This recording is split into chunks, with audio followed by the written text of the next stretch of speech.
Hola, ¿qué tal? Buenas tardes, amigos y amigas de la pluma de Víctor. Hoy desde el cuarto donde se puede respirar. Vamos a hablar de libros, porque pese al calor tórrido de todos los días, pues no vamos a dejar de hacerlo. Entonces, antes de quitarme esta camiseta, que no lo voy a hacer en directo, ya aviso, vamos a ver hoy novelas sensoriales, novelas poemáticas, líricas, adjetivos por todas partes. Si no te gustan los adjetivos, este no es tu vídeo. Yo lo he llamado modernismo porque fue la época literaria en la que estas novelas sensoriales llegaron como a su culmen. Es un fenómeno que la literatura española pues coincidió con finales del 19, principios del 20 y tiene mucho que ver con Sudamérica. Y algo con la transfusión desde Sudamérica, digamos mucho antes del realismo mágico, ya nos estaba dando la literatura sudamericana ideas para que mejorara la literatura española de normal más seca, más árida y más con una sintaxis más retorcida. ¿Qué hacen estas novelas líricas, estas novelas sensoriales? Nos da, bueno, novelas, poesía, literatura sensorial, nos da una idea de un mundo ligero, un mundo idealizado, un mundo perfecto, que es muy agradable de leer y que cuando eres joven, hablo de mi experiencia personal, pues te da como herramientas de expresión de todos los sentimientos. En la literatura modernista, en la literatura sensorial, todo tiene cabida, todo es un sentimiento es muy intenso, todo es importante, toda expresión ha de aspirar a la belleza, igual que a que esas vidrieras rollo Art Deco o Art Nouveau de París, ¿no? O como las casas burguesas de las Ramblas y del Paseo de Gracia. Entonces vamos a empezar las novelas sensoriales con Las cerezas del cementerio de Gabriel Miró. Gabriel Miró, que podemos llamar Mr. Alicante, ¿vale? Igual que Azurín, pues no tuvo una vida como muy afortunada. Fue un señor más bien gris y que acabó por un tema de estudio judicatura, no lo sacó. Y era un hombre como que tenía como un diccionario o varios diccionarios dentro.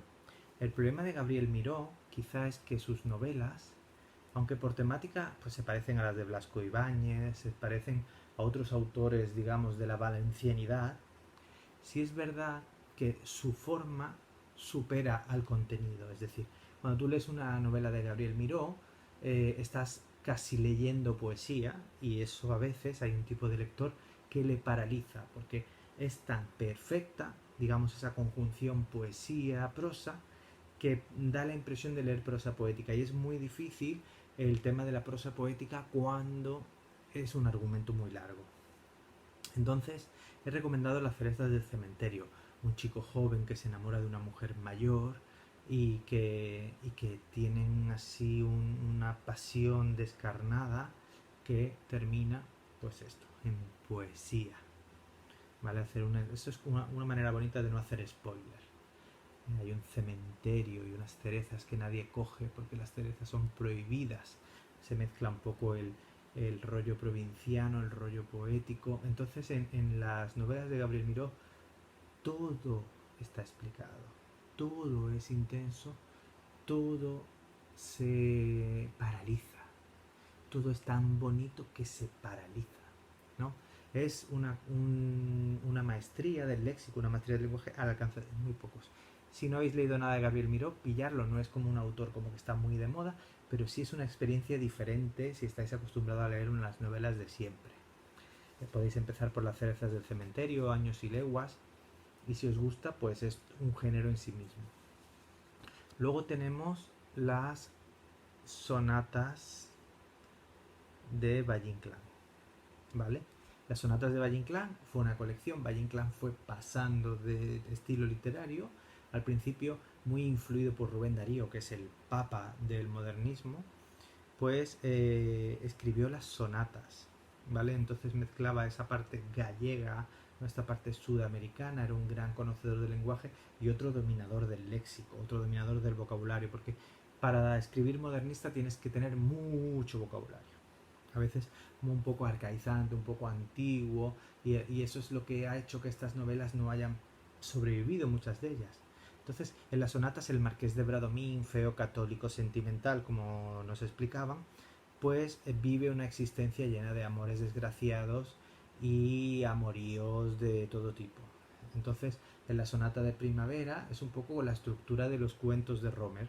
En la sonata de primavera, pues se enamora de, es un poco stendhaliano, se enamora de una mujer en unos jardines.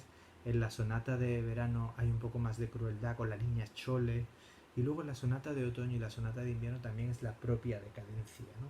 Entonces son novelas decadentes, llenas de detalles, llenas de amor, pasión, todo llevado como muy al límite. Muy recomendable, son maravillosas las sonatas. Luego nos vamos a Azul, mira, 280. Vale, Azul son prosas poéticas, pequeñas prosas poéticas de Rubén Darío. Y si no, luego te lees Cantos de Vida y de Esperanza, porque Azul tiene poesía y tiene prosa. Y luego puedes hacer un Azul, Cantos de Vida y Esperanza, y entonces entras en Rubén Darío, que pese a lo que es bastante más que la princesa está triste, que tendrá la princesa, y era un hombre como muy bon vivant, muy así vividor y disfrutón, y por eso duró tan poco, pero por otra parte era un literato de primera categoría que cambió la literatura española a principios del siglo XX y la poesía sobre todo. Y por último vamos a ver un heredero de esta novela sensorial, de esta novela lírica, que sería La capital del dolor, ¿vale? Que es un verso de Paul Eluard que Umbral cogió para describir la Valladolid de la posguerra, donde a través de ese lenguaje umbraliano, de hallazgos, un poco Valle Inclán, un poco Darío, un poco periodismo, pues él va eh, pues explicando la miseria moral, pero líricamente, que era el punto este que tiene Umbral, que es no tan conocido como novelista, aunque era un novelista más que competente.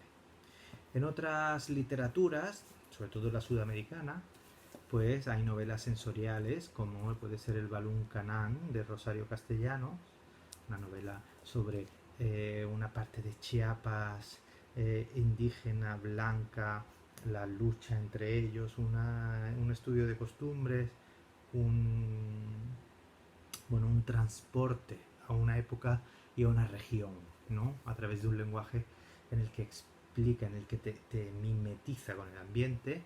Y luego tenemos esto que no está traducido en español, pero no sé qué están esperando, que es una novela vietnamita que se llama El dolor de la guerra o La pena de la guerra, a través de fantasmas, fantasmas de muertos en la guerra, bosques que hablan, y una novela que habla sobre el dolor de la guerra del Vietnam desde la perspectiva del Vietnam.